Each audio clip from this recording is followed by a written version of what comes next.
Welcome back, and thank you for sticking through those commercial breaks. I am excited to introduce our guest for today is none other than friend of the show, Sam Callahan. Sam, welcome back to the show, buddy. How you doing? What's up, fellas? Thanks for having me on. Happy to be I here. also I also realized I did not give an intro for those who do not know who Sam is. A, you're doing Bitcoin Twitter wrong. B, Sam works over at Swan Bitcoin as a Bitcoin analyst. How else would you describe yourself other than the voice of Corey Clipstein? Well, Corey's his own man, so I don't know if we'd say that, but I'm a Bitcoin analyst, man. So I'm a thread boy. I'm always doing analyst, writing a lot. I do a lot of the research at Swan, so a lot of the shows I'm kind of working in the background doing research for them, and then I do a lot of writing for our private clients, and I enjoy it, man. So that's kind of what I do. Well, I want to start off very simply asking you, what is your definition of a recession? Because at this point, I have no idea what a recession even is. Man, that's a good question. My definition of a recession is probably just in general an economic contraction. So you'd have slowing growth, job losses, pretty much typical things that you would see. I think I also consider a recession from a more economic behavioral standpoint of people starting to tighten their spending, getting worried about their finances at home. And so you have this shift in consumer behavior, which leads to further depreciation in asset prices, as well as decreased economic activity, which leads to more job losses. So it's kind of like this cycle that happens.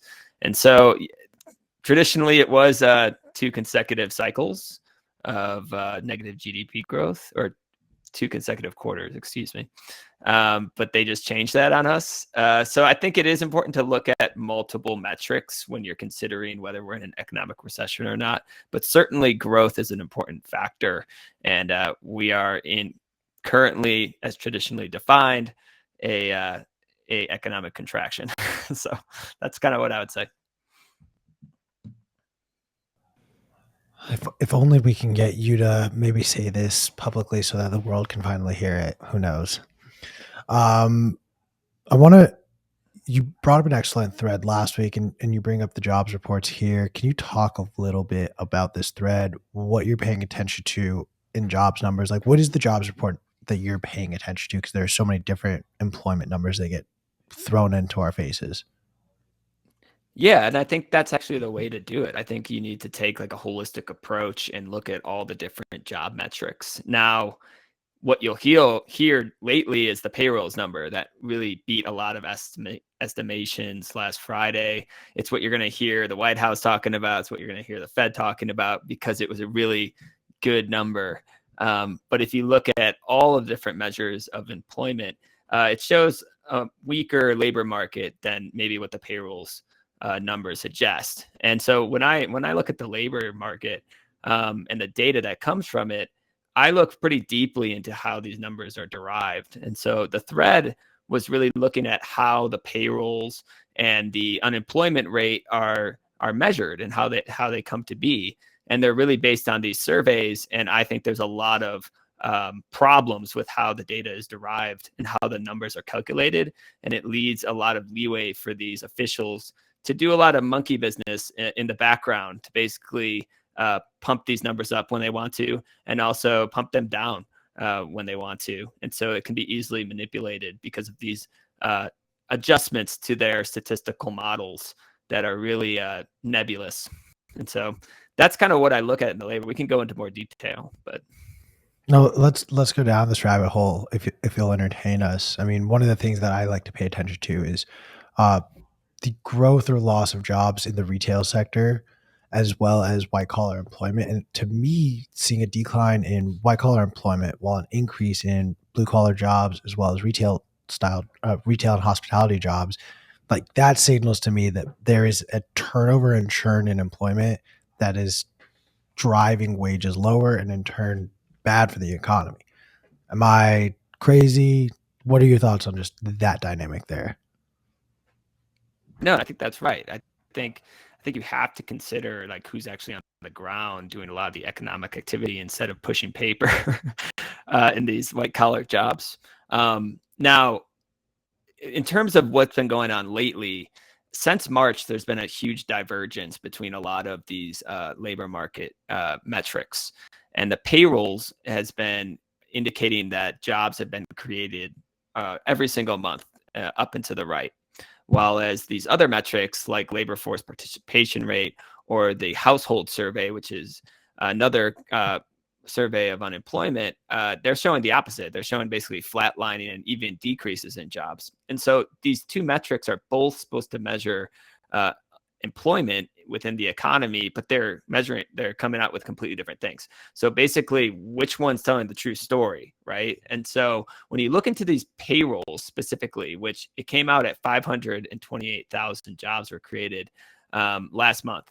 And so it beat all these kinds of expectations. But when you look at the survey, it's based off 161,000 businesses. And it basically tries to guess how many jobs were created and how many of their payrolls increased. Now, what people don't realize is there's this adjustment called the birth death factor.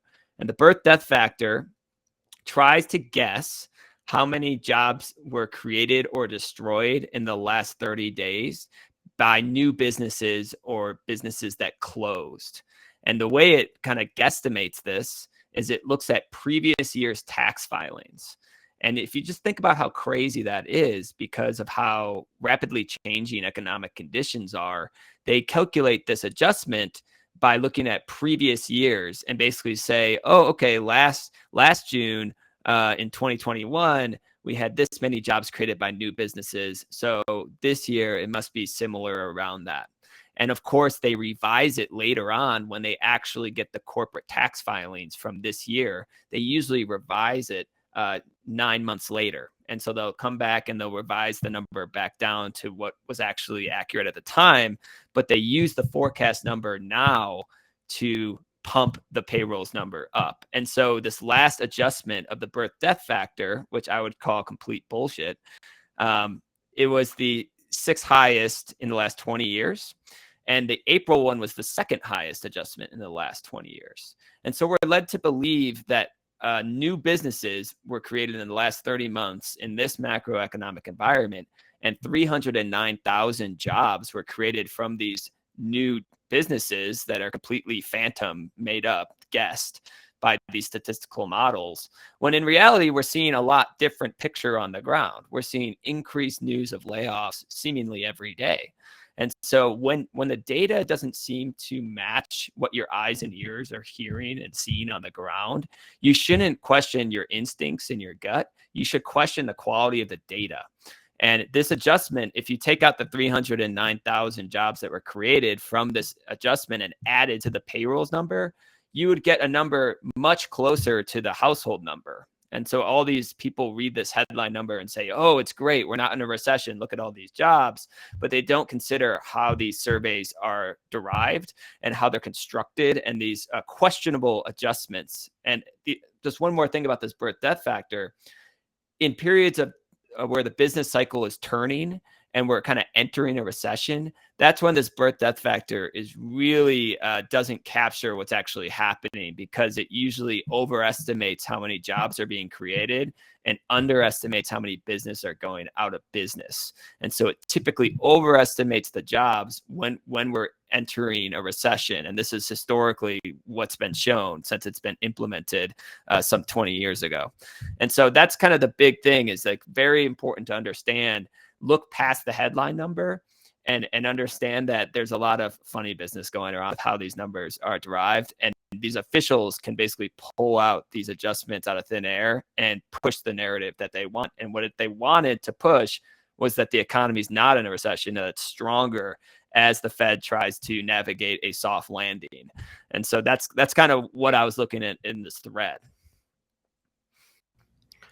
I think the last part of that is so important. The fact that historically speaking, this number does a really bad job of in the moment registering a recession, because it literally is not designed to do that.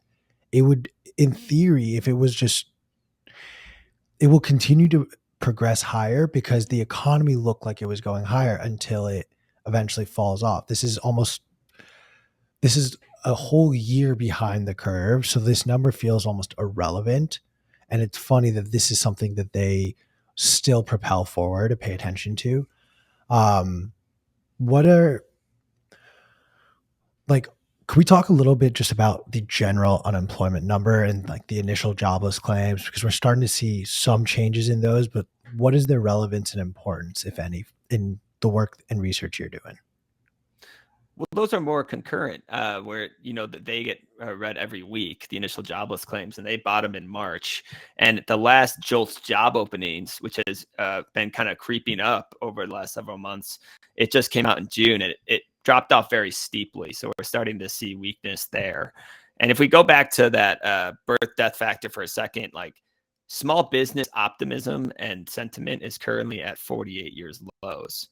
And their main problem is with inflation, and inflation started to eat into their profit margins. And it really makes sense logically. I mean, labor costs are also the highest since the early 80s because workers are demanding more wages, and labor costs are the greatest cost for businesses. And so you can see why it's more likely that new businesses are laying off people, or businesses in general are laying off people and not hiring people. And that's like literally just think more outside the numbers and just like what you're experiencing and seeing on the ground. People are kind of struggling. And then when you also dig, just like what I look at in terms of the job numbers too, is like digging into more of the data, where most of these jobs that were created were part-time jobs and multiple jobs, and they weren't full-time. Actually, the full-time number went down, whereas the multiple jobs and part-time jobs consisted of most of those 528,000 jobs as part of the payroll number. And so what that tells me is that people are struggling with their current salary to keep up with the cost of living, and they're resorting to multiple jobs and part-time jobs. And so to me, it's not as good as it kind of seems on the surface. And so those are like the things that you have to consider of taking a holistic approach, of when you look at any of these labor markets. It's really silly to look at one survey number, and one headline survey number and think this is really great. Actually, it's not a lie if you believe it. So if you believe that headline number, you're like, oh, we're not struggling right now. We're not in a recession. Business is great. Small businesses aren't at the lowest optimism levels in almost 50 years. Like, it just doesn't really match. And so I think that's just kind of an important thing to do when you're ever looking at these economic data that are pushed by, the Bureau of Labor Statistics. It's a very indirect way. Dude, seriously, I want to live in that reality where like everything is fine and dandy because it must be nice. What about, in the what does the birth death ratio look like in the context of rising rates? Like, what has it done historically as rates go up versus when rates are being suppressed or brought down? Well, I don't think that there's any. It again, it's pulled out of thin air. So it's literally these officials can do what they want. For instance, in April it was 349 jobs, and the next month it was minus 15. And it just kind of fluctuates. I actually haven't looked into the relationship between interest rates and this specific adjustment of this survey, so can't really speak to it. But when I looked through the data and I was picking through, like seeing all of them over the last 20 years, it seems super random, which is what you would expect because it is a random ass adjustment that they just kind of throw in there. And it's easily manipulated. So, I'm not sure exactly the relationship. Maybe it's something I can look into actually. Cool. I did definitely expect to see my name as a co-contributor for giving you the idea for that. Yeah. Full of shit. A nice chart. Do you feel like talking about Pelosi a little bit with us? Would you entertain that conversation? Yeah, man, I'll talk about anything with you Because guys. we really upset P this morning watching this video of Nancy Pelosi just essentially talking about how wonderful, great, and peaceful China is, and how like it's the freest country in the world, which is a newsflash to me. Fucking blew my mind. Like, I mean, just the stance that the U.S. has taken, which is like, Taiwan, go fuck yourselves. That is very surprising to me, given the world that we live in and the 5 and 7 nanometer chip shortages that are happening everywhere. So strategically, it seems crazy. Although I guess I understand it, but it's disappointing. But then her statements specifically, I don't know if you've seen the talk she just gave, but she basically says verbatim, China is one of the freest countries in the world, and it's totally insane. I did see that, man. I was baffled.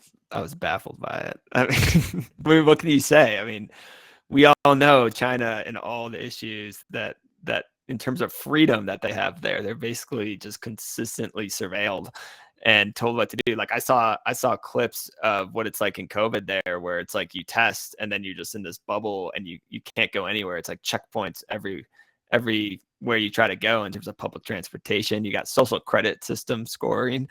I don't know what kind of freedom that Pelosi believes in or thinks is free, but China to me is the far end of the spectrum in terms of anti-freedom. And I think a lot of people would agree with me. So I don't know what their agenda is. To me, I always think about like the gerontocracy. I think these old people, like, for the love of God, please retire. Like, you're doing a terrible job at running our country. And you should be, playing with your grandkids and drinking iced tea and playing bingo and just chilling out. Like, you're 85 years old. Like, please retire. Thank you for your service. So that was my immediately what I thought when I saw that clip. It's just like another example of very out of touch, and doesn't really understand the moving parts of what's going on in the world. And I think you can extrapolate that out to most world leaders today. I mean, the only ones that seem to be any kind of intelligent whatsoever, I mean, admittedly, it seems to be Putin and maybe the French guy, Macron. He seems to be the only two that like actually think strategically. And I'm not like a backer of Putin or anything, but it just seems like our politicians are so incompetent and don't really think through what they say, or they're just drunk.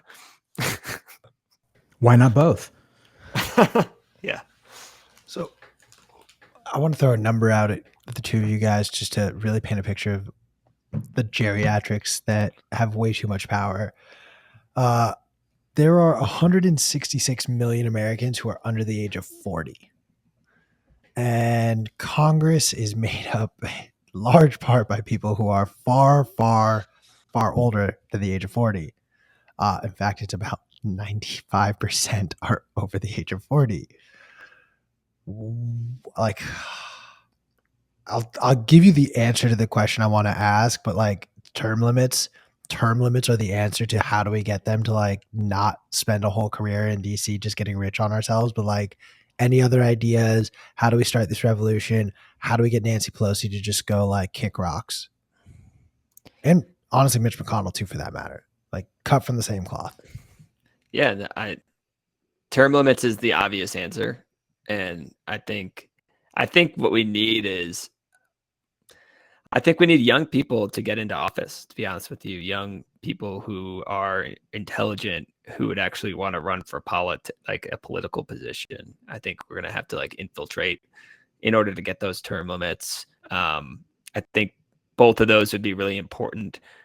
Unfortunately, most people who go into politics, like, it seems, who wants to do that? Like, if you're smart, like, why the hell would you want to go into politics? So there's a little conundrum there.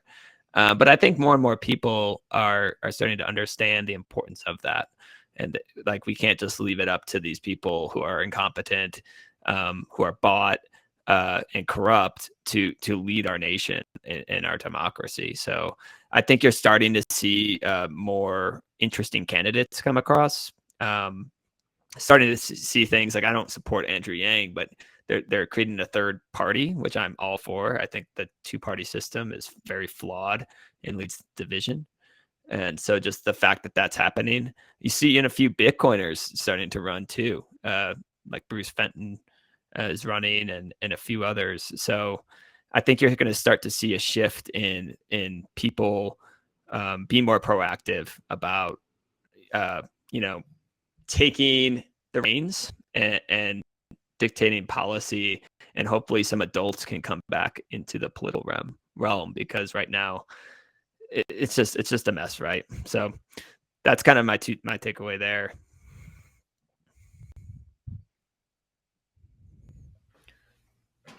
P, I don't know if you wanted to chime in here, but I can keep this rabbit hole.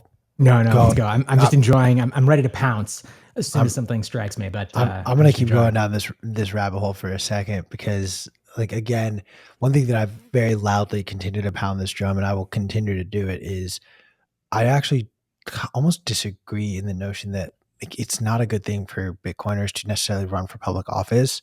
I think it's great for us to have conversations with these people, but I worry that unfortunately they will just get corrupted by DC, and people with really good intentions or with seemingly great intentions may go in and just see all the power and kind of get corrupted by it. We've seen politicians come out and say something about Bitcoin, and it's just that's it. They just say something about Bitcoin. Like earlier today, we were having a conversation about, what was it, Chris, South Carolina? Their treasury like sent out a tweet being like, "Oh yeah, Bitcoin, thumbs up." And it's just like, no, like they're just trying to cater to us. Like they're trying to cater to an audience and get our attention. And there's a lot of noise out of that space. So how do you try to separate the noise from the signal from DC when it comes to just Bitcoin stuff? Yeah, I'm looking at looking at some of these comments too, and I kind of agree with them, to be honest with you. Like I've kind of shifted my thoughts a little bit. Like I used to think like Bitcoin doesn't need government, Bitcoin doesn't need politics, which is there's some truth to that. And you see a lot of these politicians just kind of trying to create a new angle to get more voters by being pro Bitcoin, and then they go to shitcoinery, and then they actually don't understand Bitcoin. They're just trying to use its brand to basically come off as, supportive of new technologies as well as like the new thing, right? They're like, oh, I'm a Bitcoiner, and they're just trying to get votes. So it's really hard to tell like who's actually authentic. But I think over time you can kind of just read people, especially like in terms of like people like Cynthia Lummis, who have shown that she actually understands Bitcoin and the Bitcoin ethos. Again, she put out a bill that I don't agree with a lot of what's in it, but would I rather have her writing the bill than one of these other politicians? Like probably. Like she seems at least like she understands a little bit about what's going on in terms of the central banking system, in terms of the debt, in terms of some of these really, really big issues that are plaguing our future. And so I think it's just kind of like reading somebody and not buying their shit at first and making them prove it. So it's proof of work, essentially. So they need to show me over a long period of time that they mean what they say. And they're not just like trying to cater to a new voting base. And so it's proof of work, basically. Is there a politician that you think, who is like the number one politician that you think is good, not pro, but just good for Bitcoin? And who's the number one in your power rankings for who is bad for Bitcoin? Dude, I just hate all politicians. But this is why I preface by saying, like, would you entertain this conversation? I feel like this entire conversation until now has been you trying not to say that, and then you're finally just like, I can't do it anymore. I just gotta come clean. Look, I'll give you the out, and you can just say Lummis. No, well, I'll say Lummis. Yeah, like I mean, she like I said, I think she's got connections to Will Cole over at Unchained. I think they're in her ear. I think she's well educated on the subject. She's spoken about it intelligently, and I think she's by far the furthest. Tom Emmers impressed me. I forgot his other name. I forgot the other one, but some of them have spoken out about CBDCs, which I do a lot of research about that, and I think it's a really important issue. And so they've spoken out about CBDCs, which is, 1% of all politicians probably even know what the hell those things are, but they've taken a really strong stance against that. So those are probably like my favorites. I'm trying to think of the other guy. He like retweeted me once, but I think he's in the House of Representatives, but I can't remember who he is. But the ones that are, sorry, go on. I was just going to point out, so for any politicians listening, to end up on Sam's good list, all you need to do is shoot him a retweet. if I'm shitting on the Bank of International Settlements and they retweet that, like that is kind of a win in my book. Like Absolutely. talking shit against the IMF and biz, and one of a sitting politician retweets that. I'm all for that. It's a win-win-win. So those are my pro ones, I guess. If I had to pick one, the worst ones seem to be Elizabeth Warren, who just seems so misguided and just corrupted almost. I just wonder what her intentions are, like who's paying her, and she's the worst because she just makes assumptions and then takes a hard stance and then writes letters to Fidelity for like including Bitcoin in 401k plans, and then just it's so ignorant. All of her takes are super ignorant, and so she's been annoying lately. So and then there's that guy from California who's like very strong anti-Bitcoin. I think his name's like Ron something. Brad Sherman. Brad Sherman. That's it. The worst. That guy's just the worst. And so those are probably my two worst ones. So here's an interesting thing. I've been on a big kick of opensecrets.org, which is essentially will tell you who donated how much to what politician. Interestingly, Elizabeth Warren's top donor is the University of California, so the UC school system. Pro educators, pro teachers, kind of makes sense. I don't know what MJ for Texas is. Then you got Google, some foundation, another foundation, Democracy Engine, Harvard, UMD College Park. She gets a lot of donations from the education space, it seems like. She also gets donations from University of Washington, City University of New York, State University of New York, California State University. Like, at no point is any Massachusetts educational institution, with the exception of Harvard, on this list. Really makes you wonder. Yeah. Quite frankly, also to answer your question, Sam, of like who's paying her, giving her money, I was actually kind of expecting to see more banks on this list, and I'm kind of surprised that they're not. Yeah, me too, actually. I mean, she's anti-Bitcoin. Does she not understand? Like, it's almost like she's pro central banks then. That's how I see it, at least. Well, she comes from like the banking world. Yeah. She seems just like super bought, like I said, and kind of annoying because she'll write like a letter, and her and these other senators will write it, and it'll be full of misinformation, and they'll quote the Digiconomist about the energy and those his model is completely flawed. It's been completely debunked. Like, for instance, when China banned 50% of the hash rate, the electricity consumption index that the Digiconomist uses, it went up during that period. So just think about that.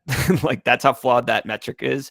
And that's what's always referred to. That's the one that looks at, Bitcoin transactions somehow creating energy footprint or carbon footprint, the size of Sweden or whatever the hell thing. It's completely flawed, doesn't understand how Bitcoin works. And then it's almost embarrassing that they include this flawed model every single time it's referenced. And then people from the industry respond with the letters point by point. It's like Brandolini's law. So it takes them a lot longer to refute their stupid ideas, but they write those letters and you just don't hear anything from them. Like, they don't even recognize that rebuttal exists. And then they just continue to write another letter with the same misinformation, referencing the same flawed models.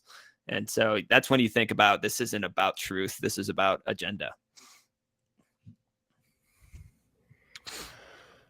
I want to shift over to CPI, unless there's anything else we want to hammer home. Sam, I know you love talking politics, so is there any final points here before we finally, I don't ask any more political questions today? Well, the one thing I'll say is that the one thing that politics, I think, could do is just delay Bitcoin's adoption. I don't think it can do anything to really stop it. I think the game theory and Bitcoin will just continue to seep into the mind share. But they can make things hard for the short term. But that's kind of what I would say. Is like, Bitcoin doesn't really matter. Like, it doesn't really matter for Bitcoin. TikTok next block. Love it. Love it. On the topic of, wait, who is it that said just a super like positive quote or something like the world will not be free until the last politician is strangled with the entrails of the last priest or something like that. Man, Who said that? I don't know. Probably It was one of the really smart Teletubbies. person. It was one of the Teletubbies. Got it. All right, sorry, Key. Let's keep going. Moving on to more government, I guess, misinformation, if you will. I asked Sam at the very beginning, what is your definition of a recession? Well, we have the new CPI numbers. 8.5% inflation, which is down from last month's reading of 9.1 year over year, but still 8.5% inflation. That's my initial thought. Sam, what are your initial thoughts when you saw the CPI numbers? I kind of expected it. I mean, things were running really hot, and you started to see energy prices start to fall. The price of oil is falling, gasoline's falling. So that's what kind of led a lot of these decreases in prices. And so it was expected, but I mean, it's encouraging. I think inflation's really harmful for a lot of people, especially the poorest amongst us. So I was encouraged by it. And in terms of the Fed, I mean, they have to be happy about it. It was the largest month over month change since April 2020. So you got to think about the rate of change when you think about this. Yes, it's at 8.5% still, and it's absolutely nuts that people are happy about that. But it could be 9.5%, right? So it's a positive direction. Do I think it's peaked? I'm very hesitant to say that because I think a lot of this is structural, and tomorrow something could happen geopolitically, and it could cause all kinds of issues. So, but right now it could be the Fed might kind of pump the brakes a little bit because obviously they talked about how important inflation was, getting inflation under control. Now the Fed futures are estimating that they'll do a 50 bips cut instead of a 75 bips, which before this inflation print, that was the big, everyone thought it would be a 75 bips rate hike next September. And so it's encouraging, but it kind of goes back to the labor data. Like obviously everyone talks about CPI and how much bullshit that is. It's just another metric that can be manipulated. And the perfect example of that is the owner's equivalent rent, which measures the shelter component of the CPI and makes up 30% of the weighting of the CPI. And the owner's Wait, equivalent rent. can you explain that in a little bit more detail? How is that calculated? The owner's equivalent rent is a very indirect measurement of basically rent. It looks at the owners, and it basically just tries to guesstimate using a couple different factors or inputs of what the rent increases have been for the owners. So like how much they charge for the rent instead of how much the renters are actually experiencing on the ground. And when you look at Redfin or Zillow, some of these other measurements of rent, it estimates that rent is increased on average 14% year over year, not 5.3%. So it's an absolute joke. It underestimates the shelter component, and it's the largest weighting of the CPI. But So Sam, why would they do that? Why would they not be interested in having like a super accurate measure of, inflation? it's a great question, and this isn't people have, again, just like the birth death factor in the payroll survey, people have been talking about how silly the owner's equivalent rent is in the CPI basket for decades. I mean, it just doesn't accurately. If you look at the Case-Shiller price index, which is just a measure of, tries to measure average house prices against the owner equivalent rent, they should probably track each other pretty closely, right? But you don't see that. Like, for instance, in 2008 or 2007, when house prices were crashing, the owner's equivalent rent was just kind of like barely rolling over. Obviously, you would think it would crash over. Similar now, the Case-Shiller price index for housing hit an all-time high in May. But you're seeing the owner's equivalent rent just kind of staying flat. And so they basically neuter the changes in housing. And then my thing about the CPI too is the Fed looks at the core PCE, not the headline CPI. A lot of the media focuses on the headline CPI, but the Fed looks at the core PCE or the core CPI, but mostly the core PCE, and that takes out food and energy. And Jerome Powell says like, yeah, but we look at the core PCE because that's a more accurate measure for how people are feeling on the ground. And I'm like, please explain that to me, because if you take out food and energy, which is most people's essential, living, what they have to spend money on, and you take that out, which they both been at crazy highs over year, both the food prices and the fuel prices. How is that more accurate measured how people are feeling on the ground? It's just the Fed is completely stuck in its models. It is completely disconnected from the real world. And it's the groupthink that has been plaguing that institution for decades. And so they think that the core PCE is better. That's coming out soon. The core CPI also was a good number. It dropped below estimates, but it just goes to show you, like, you have to look into how these numbers are calculated, all of them, because a lot of them there's funny business. There's funny business going on. I want to break this down because, there's also the fact that oil has been the largest component of driving inflation higher with the largest amount of gains. But we don't see the housing market cooling down. We're getting reports that rent has only continued to go higher all over the place. Food prices are slowly starting to creep up as well. Like, are we seeing the effects of like the high oil now trickle into other sectors, or are we going to see a slowdown in all of these prices?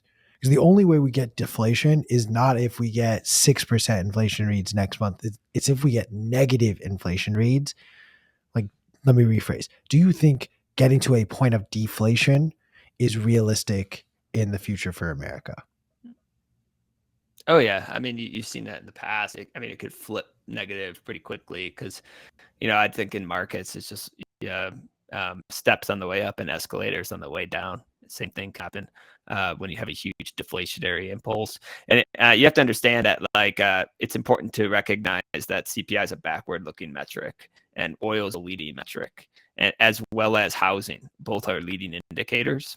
And so I would actually argue that we're seeing a ton of weakness in the housing sector. So, last month, existing home sales declined for the fifth consecutive month, and it's down 21% year to date. So that's existing home sales. New home sales fell 8% month over month. It was estimated or expected to be 6%. So huge miss there. They're down 29% since January. And you're seeing a ton of weakness. The National Association of Realtor CEO basically said we're headed for a housing recession. And it's because housing is not affordable anymore. These mortgage payments with the aggressive interest rate hikes and the mortgage rates has made housing extremely unaffordable for these people. It's actually the most unaffordable housing has ever been. And that just can't last. That's not sustainable. So housing is a really good leading indicator for the business cycle. It's where most people's net worth are tied up. Once that rolls over, it typically leads a recession. And once housing starts to rebound at the bottom of recession, it typically leads us out of a recession. And so right now, the last month and the last really 2 or 3 months, we've seen the housing sector start to roll over. And I think it's about time. It made no sense, right? It's just simply not affordable for these people. And people need to live in houses. And so according to Redfin, I think in the 25% of sellers cut their prices across 75% of the metro markets that they look at last month. So they're starting to cut their prices because people aren't buying them anymore. So demand's slowing. And so that's what I expect to happen with this housing market. It's a leading indicator. Same with oil. Oil, the high oil prices, sky high oil prices of the last 5 months have trickled on into these businesses and hurt their profits. And we're starting to see that now. But not now, oil's kind of fallen off a cliff. So it's dropped under 90 yesterday. And it's starting, and that's also a leading indicator. So that's why people are saying, like, you can look at this one payrolls number and say we're not in a recession. You could look at the unemployment number and say we're not at a recession. But to me, all these other economic data points are pointing to that as I don't want to be the bearer of bad news or be bearish, but it's just not a good look. And honestly, I think we need it. So it's kind of like we need a recession to kind of clean up the excess and help out the people who don't own assets and make prices cheaper for them. And that's what recession do. So I want to also just throw out a couple other one fact and one question to follow up on just this real estate conversation. But Wells Fargo, which is the third largest mortgage lender in the country, laid off a significant portion of their home lending division earlier this year. And they continue to have layoffs as well. So that's not a sign that the housing market isn't, or at least mortgages are looking strong or a viable investment. I do want to caveat though and kind of ask, we're still seeing houses sell for significant amounts higher than the asking price, which is not normal. I say normal because like I buy and sell homes so often that like I understand the inner workings of the real estate market to make such a bold claim like that. Um, I was having a conversation at dinner again last night just about the idea of like, is our generation just never going to own a home? To which I say, yes, we will never own a home. BlackRock is going to be your landlord and you're going to be happy about the bugs you eat. Like realistically, what is your expectation for real estate for our generation? Like, fuck these old people who ruined it all. Like, let's talk our generation. How are we scheming to get a house here? I mean, like P's generation really fucked us. I think you're spot on with BlackRock. BlackRock just opened like the largest real estate fund ever to start buying up houses on the cheap in anticipation for a coming housing recession. So I think they see the writing on the wall right now, at least temporarily, for these housings as well. Honestly, with housing, I mean, Bitcoin, I think holding the right money will help you afford the assets you want in the future, what you need. I really think that the path to home ownership for a lot of these really young people are holding a better money like Bitcoin that can increase in purchasing power. And then you could perhaps, I know it's heresy, but sell some Bitcoin to buy a home.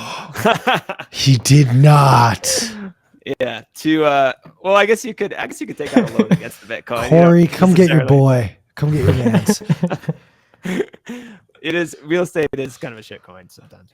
But you do need to live in a house. And if you wanted to buy a cool farm or something, get more self-sustainable, and if you're gonna sell Bitcoin, you might as well do it like a nice house with like a farm, and you could do these like live a nice life in the countryside. So it's not something I'm gonna do, but I'm just saying, like, I think that's a path to home ownership for these young people, as well as I guess they could just like invest in other things besides Bitcoin. But I don't really see the asymmetric opportunity elsewhere that Bitcoin can provide. And then home ownership. The one thing that this is going to do, it's going to bring families together, generations together, and people, like, they're already doing that with like young people living at home. So I think the people that are going to own homes as young people, it's going to come from inheritance, unfortunately. But probably most people. Damn. So I'm never going to get a home. My dad told me once he was never going to die. Well, do you hold Bitcoin, man? Are you bearish? Well, clearly not enough. Now I have to calculate selling my Bitcoin. That was not part of the calculation here. Like 1% of my stack to buy a nice house one day. I mean, it's gonna be nice. Man, you must have a really big stack. No, I'm just one sat's gonna be the amount of value packed into that, man. Sam has finally admitted that he is one of the whales. So just know that about Sam Callahan. Right. Bitcoin mortgage too. That's a good point. Ledin started the first Bitcoin mortgage in Canada, so you could do something like that. I mean, we could do a fun little thought experiment, because I did not feel like I got an answer that actually, yeah, I kind of did, but like the entire real estate market in general, yeah, we will never own a home. The Dude, entire you're real just estate. bearish. You're bearish on Bitcoin, I man. It's am. okay. I am. It's all I'm going to right, ask a dude. really bearish question. That's I will ask a bearish question because I so real estate was designed to build off of this inflationary monetary system that we have. Like it just real estate's value goes up until it reaches a point where it's actually unattainable for those who are trying to start out, unlike the way it was 50 years ago.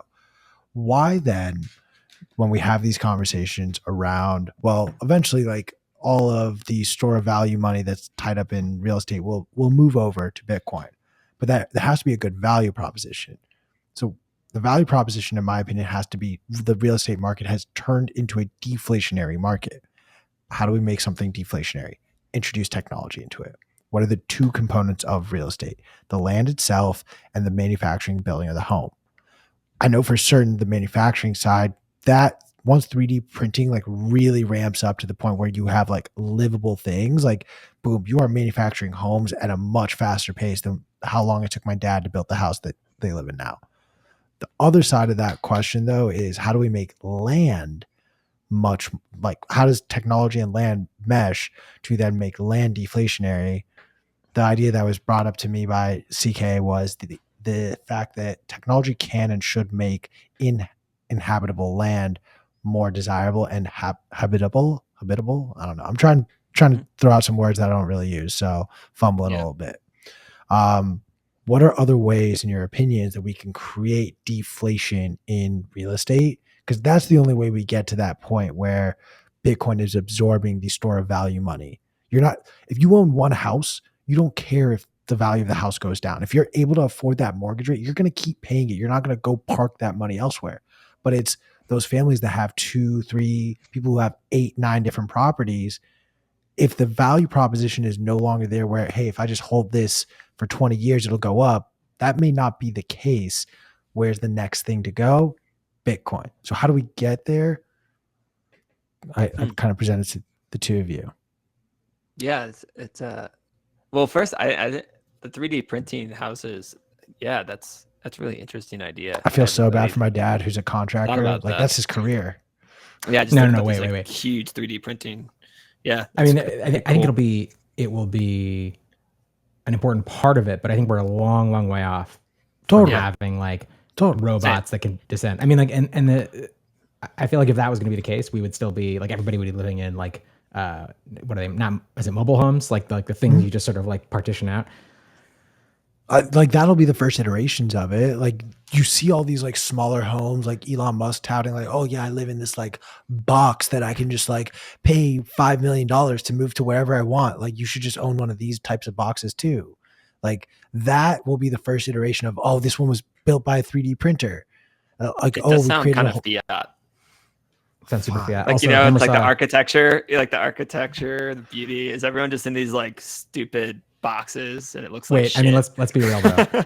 Houses are not like marvels of modern architecture. Like you go look at any modern house and it's like might as well like fall out of the sky. Yeah, But that's true. I don't know, man. I walk around Nashville and I could tell the houses that are newer and older. oh, And absolutely. I definitely like the newer ones. They don't Oh look no, like for they're beat up sure. and destroyed. For sure, but it's not like this house was made by an artisan who hand flourished like All each right, eve. It's, you got to come to LA. You got to come to LA. I mean, Yeah, houses are houses, bro. pillars, Well, so marble Chris is finally structures. admitting how rich he is because he's got fucking marble statues up in his house. So clearly we're doing it all wrong. And whatever Chris does is what we should all be doing. Which, by the way, Chris does own his home in Beep. Where we've doxed you forever. I will say, like, in terms of the deflation, like, so right now, real estate's just used as a pseudo store of value because the money is broken. And as Bitcoin comes into view with the deflationary nature, if you studied like when money dies and when they're all denominated in dollars, all these houses, all these mortgages, you should just see price deflation across the board as anything denominated in dollars just gets wiped out in value. And so anybody who holds Bitcoin, everything's going to get cheaper for them. And so I think that goes for houses, but it goes for land too. And then in terms of the land, the technology, Bitcoin is a technology, but it's only one technology, and it's going to mix with the confluence of game-changing technologies. It's going to be AI, machine learning, 3D printing, Bitcoin, all combining together to bring us forward with innovation in agriculture and all kinds of things like that. So that's kind of what I think about in terms of you better just not be denominating everything in dollars, including your mortgage, because again, in Weimar Germany or any of these hyperinflationary events, the people that stored their wealth in real estate, it just got wiped out. It just got completely wiped out because it was denominated in the currency that was failing. And so that's how I think it's going to play out. And that's why trying to make this bridge between Bitcoin now to try to prevent that from happening to a lot of good people is why I think we do what we do in terms of education. Yeah, well said. Am I unmuted? Am I still muted? No, you're good. Oh, sorry. I guess I was mouth breathing again. Sorry, guys. P, why is it that even after 150 years on Earth, you don't own a home? Homes are expensive as fuck, man. Yeah, I have always been. I've had this atavistic terror around debt, which is to my significant detriment. Right, we've talked about this before, but when I went to college, I got accepted to a number of well-known smaller universities, and I was like, no, I don't want to go to those because I don't want to take on any debt. And so I went to a state school instead. And in retrospect, especially since now, apparently fucking all student debt is going to be forgiven or some shit, that was a mistake. And I think it's the same thing around mortgages. There are many times when taking on a mortgage, it's one of the best deals you can get. 30-year fixed rate mortgage. Come on, let's go. But yeah, I'd rather have Bitcoin. Bitcoin Daddy said, why wouldn't you want to own dollar denominated debt? And he's kind of right. I guess what I meant with that real estate was when people have their net worth side in equity in that stuff, that's the people that get wiped out. If you have a giant mortgage and you paid minimum amount of it and then the money dies, you basically just got a house for free almost, if you just have a huge amount of debt. So that's a important distinction. Ooh. So what you're saying is if you time your mortgage purchase right, and just, the collapse of the dollar happens shortly after I close the deal for my mega mansion that in no way I can afford, theoretically speaking, no one can collect those dollars because the dollar is worthless. And therefore this house, which we've agreed upon, I am the owner of. Yeah. I am the captain. I mean, that's the perverse incentives of the current system is actually wants you to go into more debt. Even though it's irresponsible to get that $1 million home, if you timed it perfectly and then the money starts to devalue at a rapid pace, it's actually kind of smart.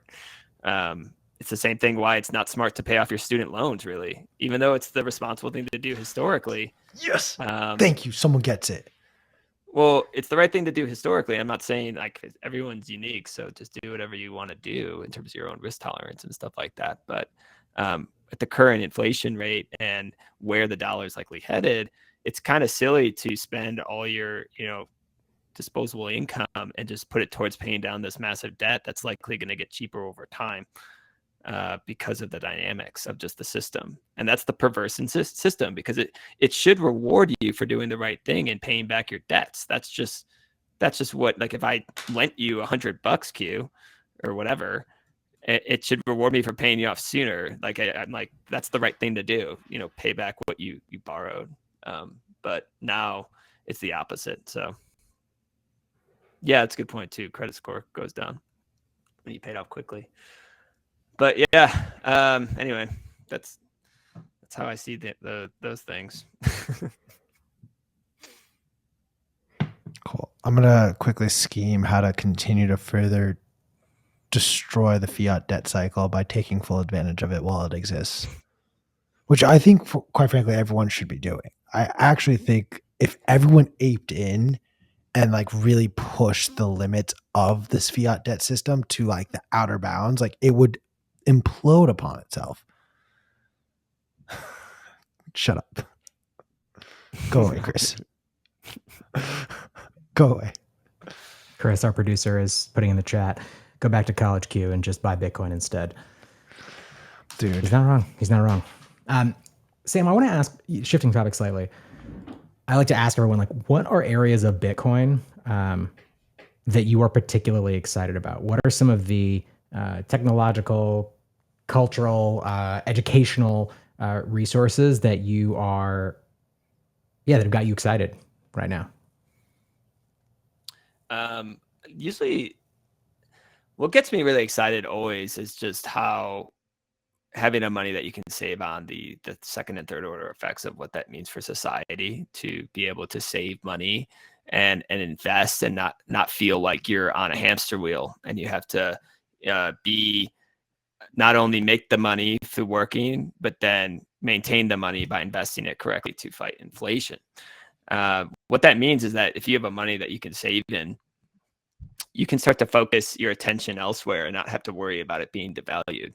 And so you don't have to be an expert in investing. You don't have to look at charts. You don't have to do these things. So it frees up your time to do what you want to do in terms of hobbies, in terms of arts.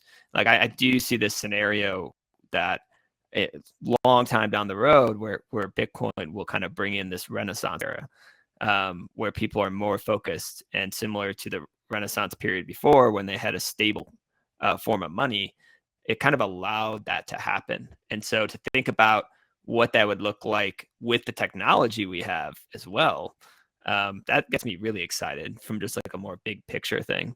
In terms of like the building that's been occurring in the current bear market, some of these things that recently came out, like Keat and Fediments and all these technologies that are going to make self-custody easier. Potentially, it's still kind of early days there. Light Network, I'm super excited about just the growth there. Anything that kind of adds functionality while maintaining the base layer, its consensus mechanism, by preserving that, but then building on top of that in layers of functionality. That gets me really excited because it just shows that Bitcoin is software that will continuously upgrade and improve over time. And to see more innovation in anything that makes self-custody easier, that makes medium of exchange easier, that makes the UX UI easier for individuals.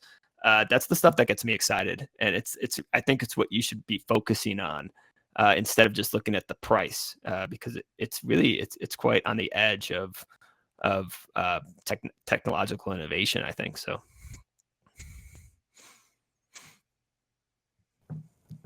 I'll accept your answer. Correct. I also like just institutional adoption. I keep a pretty close eye on the intersection of traditional finance and Bitcoin. There's a lot of debate about whether it's good or bad. But I think it's important because I think most normies are going to get access to it. And I think it's just important understanding how to do that the right way, where they're holding their own keys and they're actually holding Bitcoin and not some IOU. But like, for instance, it's like BlackRock news. It's like, I was going to ask.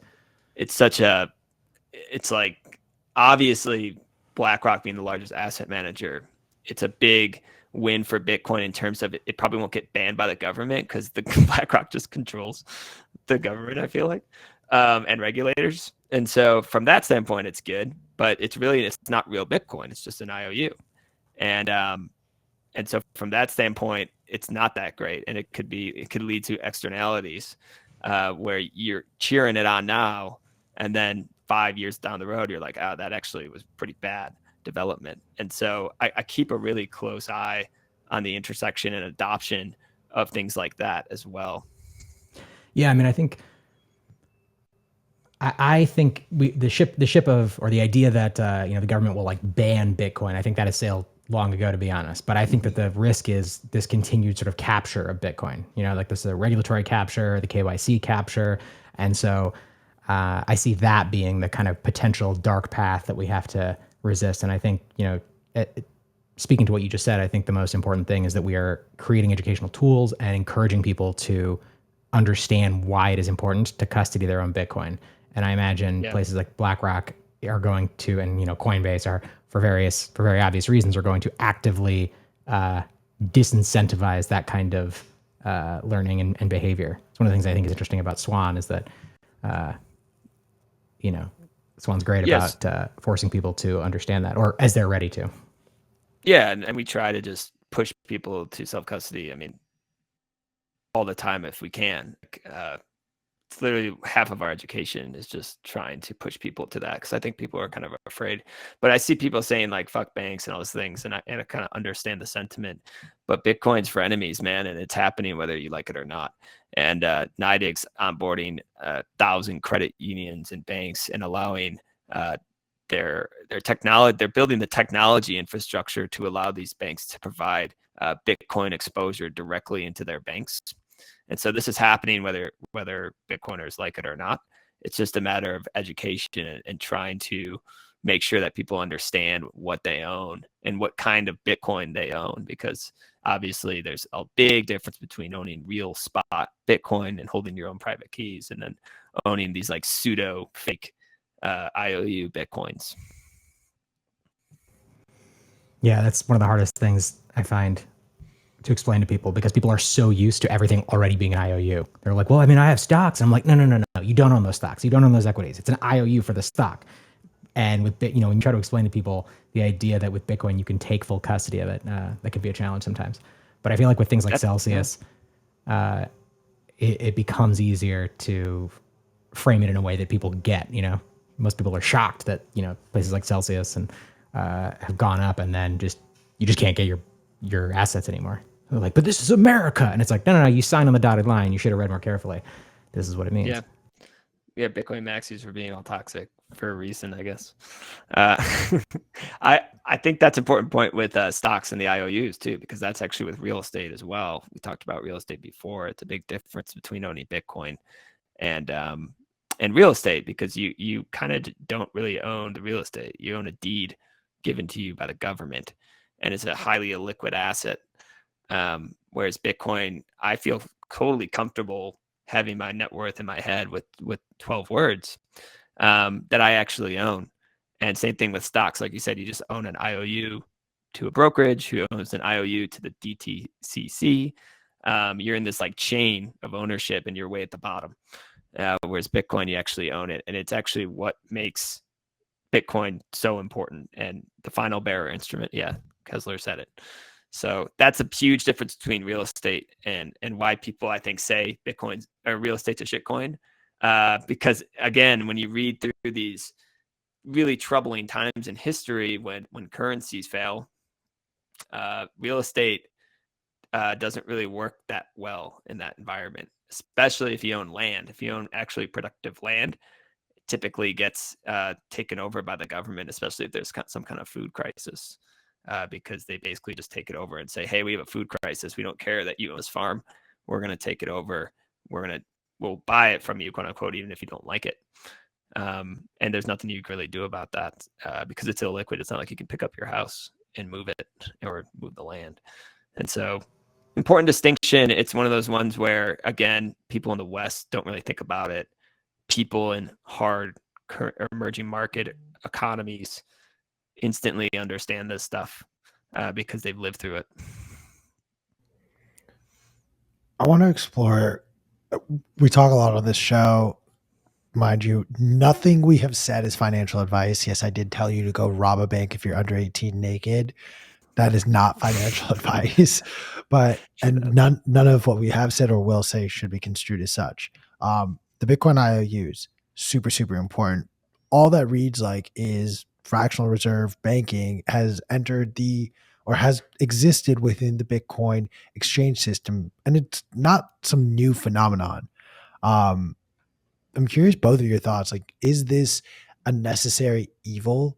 Like, will it continue to be practiced, fractional reserve banking, in the eyes of through exchanges with Bitcoin, or will that practice come to a stop at some point in the future?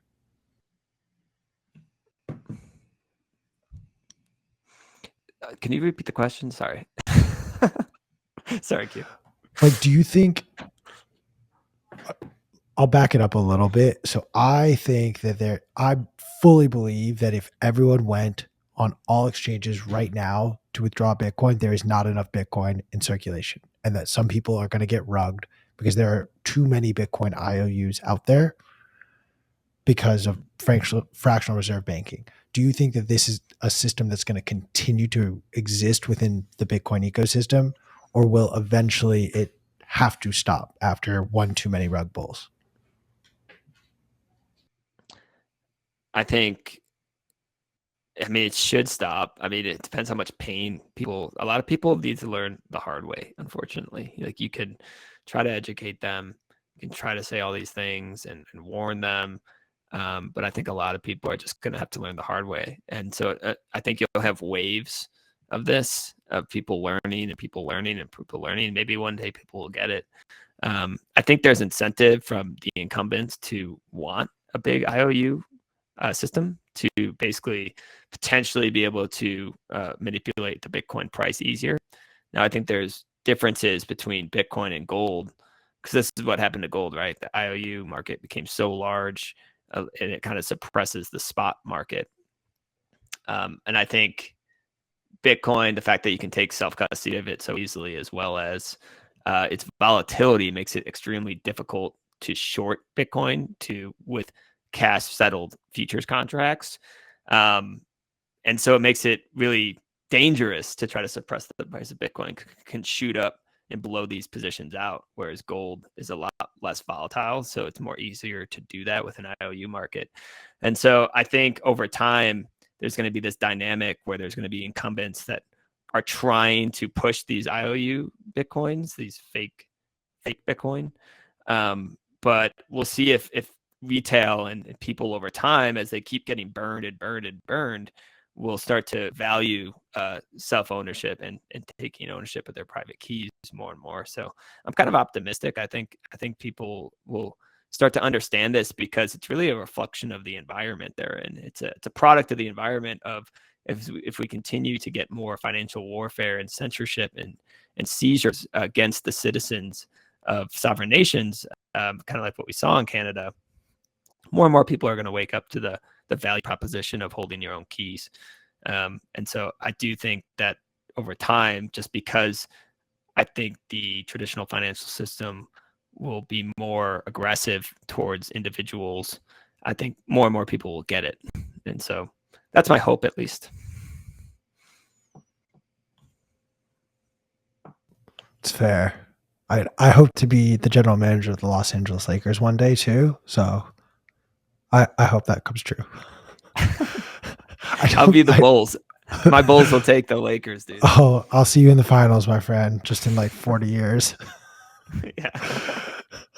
I'm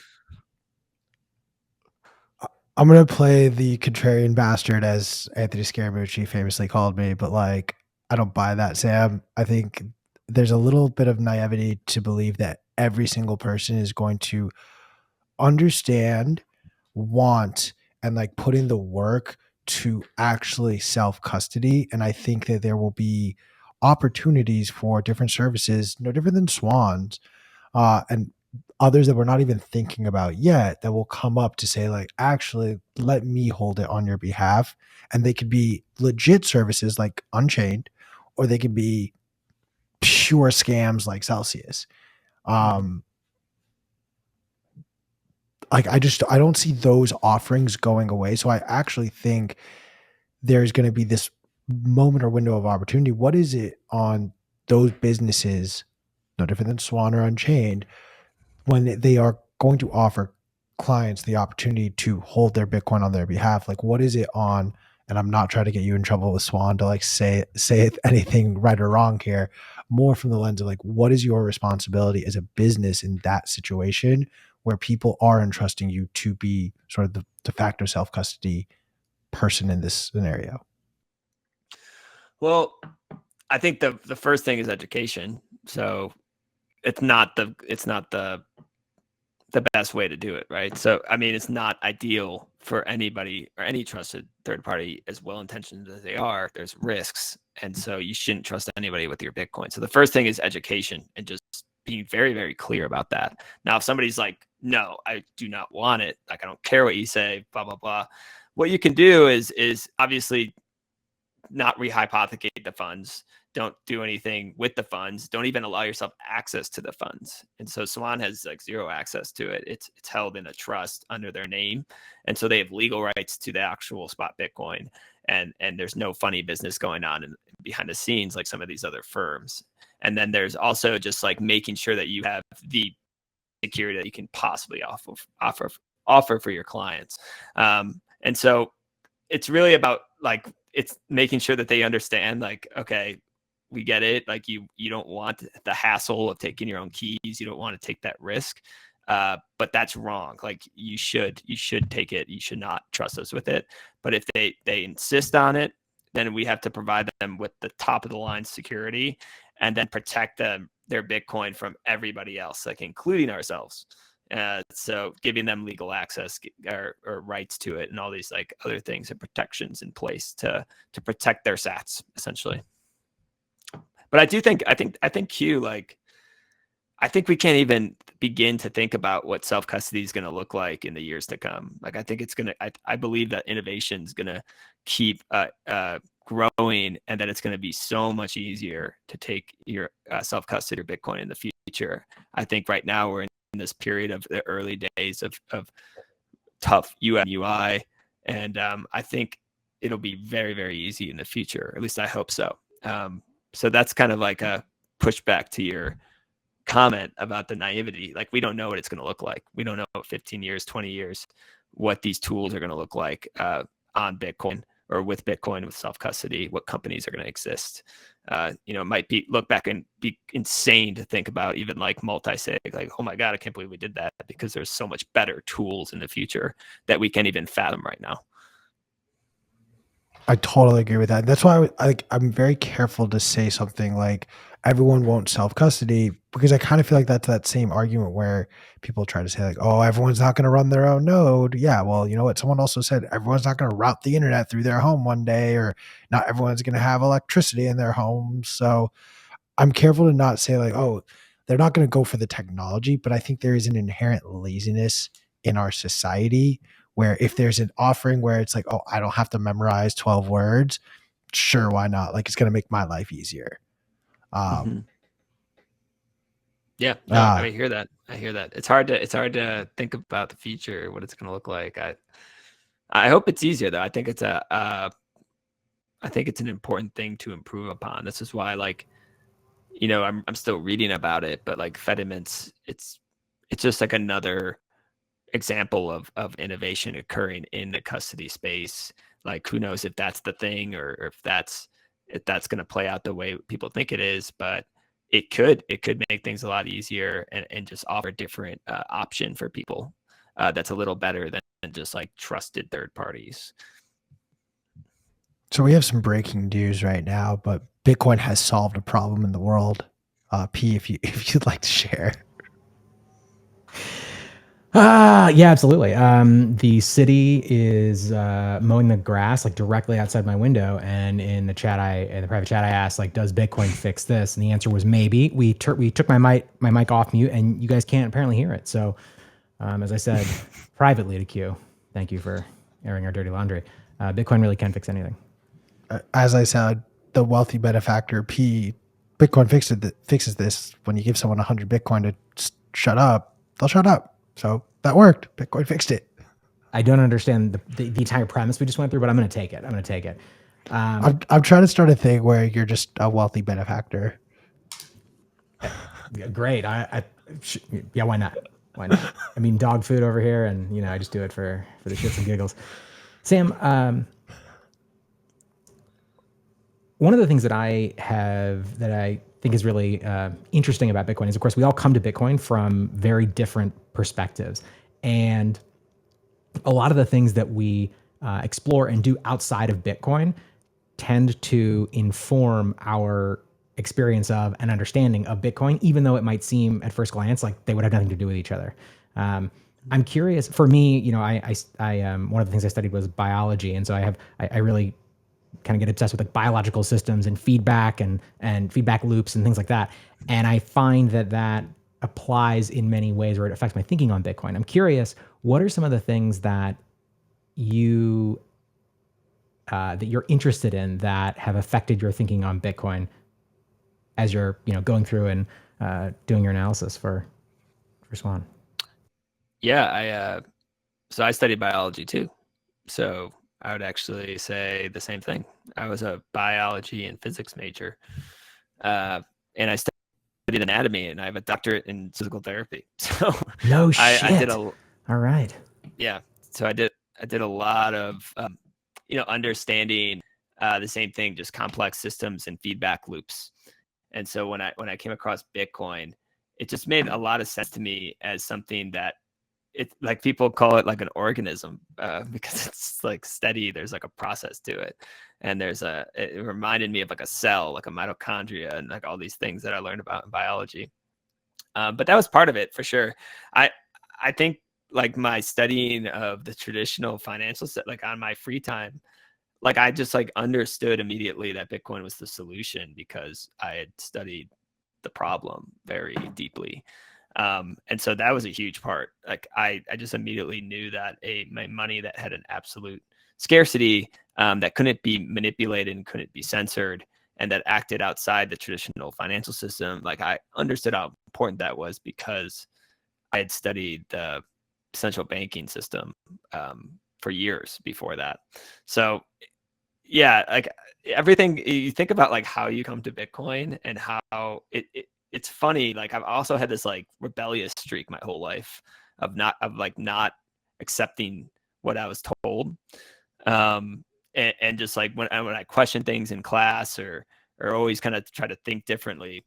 And that's just kind of like naturally who I was. And I find that a lot in Bitcoiners, and I don't really know what that's about. But when I came to Bitcoin and everyone else was doubting it, for me, I just wanted to run to it, and I wanted to try to learn why everyone was hating on it so much. And I just have always been that way.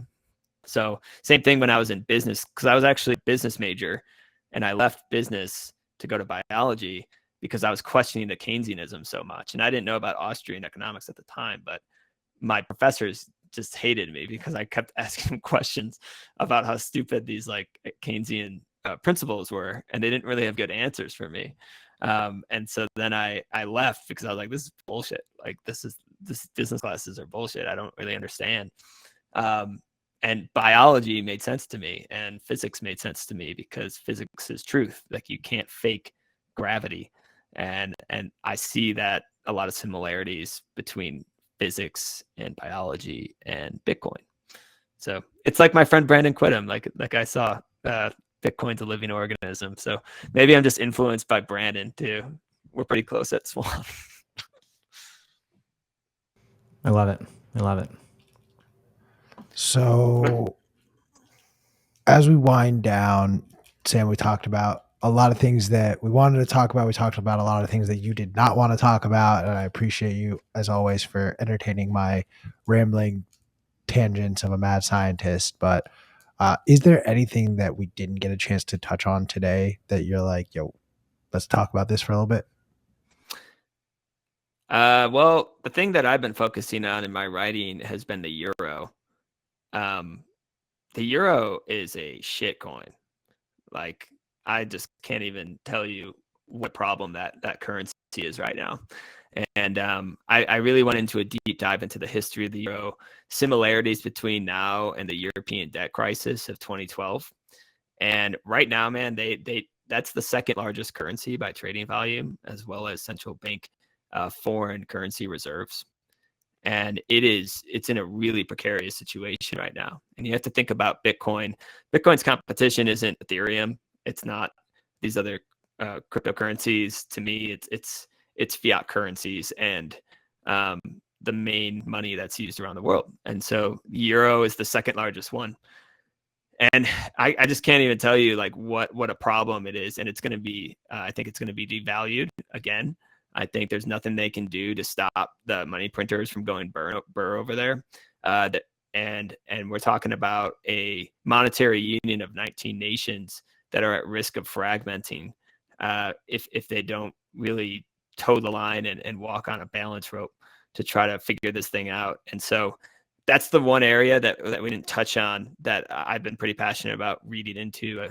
I'm just reading a lot of books on the euro, and it's a shit coin, man. That's a terrible. It reminds me of shitcoin. It reminds me of Ethereum because they just like throw like every time they do something, they have an emergency measure, and then there's some other problem that emergency measure causes, and then they have to do another band-aid fix, and then another band-aid fix, and another band-aid fix, and that's been going on for 20 years, like since its existence, and it's kind of reaching this like pivotal moment right now. That's the one thing that we didn't touch on. There was a tweet, I believe you sent it out, that was from a former U.S. either Fed chairman or Treasury secretary back in the 90s when the euro was formed. And it really foreshadowed a lot of what we're seeing now. Do you want to, am I correct in saying that that was something you tweeted out? Do you know what I'm talking about? That was, so when the euro was being designed, this was also designed in the Bank of International Settlements. So just another example of how the BID kind of controls everything. But there was multiple major economists at the time, including Milton Friedman. And what you're referring to is Martin Feldstein, who was a Harvard economist and president of the National Bureau of Economic Research. And both of these guys were some of the biggest economists at the time, were warning about how bad this whole idea was. I mean, they were like, adoption of the euro would exacerbate political tensions. And basically these nations wouldn't have a currency to deal with exogenous shocks to their economies. And it's impossible to have a monetary union with disparate cultures, disparate economies, and disparate tax policies and fiscal policies. So that's why you're seeing, Italy, Greece, and Spain and all these southern countries who spend a ton of money frivolously and wastefully and have slow growth, high unemployment. They're under the same currency regime as Germany, who's historically very conservative and doesn't spend a lot of money. But when you have these differences under one currency, simply doesn't work and actually leads to more political tension. And the reason why it went through wasn't because of economics. They ignored all these warnings because this was really a political construct of they wanted to stop potential world wars. They wanted to create union. So even a central banker by the name of Rupert Panay-Ray, he said it was completely misdesigned. You shouldn't create a monetary union with such disparate economies. Doesn't work. There's a lot of economists saying that, but politicians said they know better, and politicians said we're creating history, and they ignored everything. And so a lot of these underlying structural design flaws of the euro came into view in the European debt crisis 2012. They printed a ton of money, masked over all the problems, and now those same issues are coming in 2022, except the debt GDP ratios are nearly double across the board of all these countries, except even more. So they're in a more precarious situation. And I really have a hard time seeing how the euro will end, or how it will like get through this, and then how it won't end really violently and chaotically. And if the second largest fiat currency is on the verge of collapse, Bitcoiners should wake up to that fact. And I think a lot of people maybe know a little bit about it, but they don't really know the history and how just terrible idea it is. So we're fucked. At least not us. Actually, if anything, fiat cuckbuck dollars are great right now.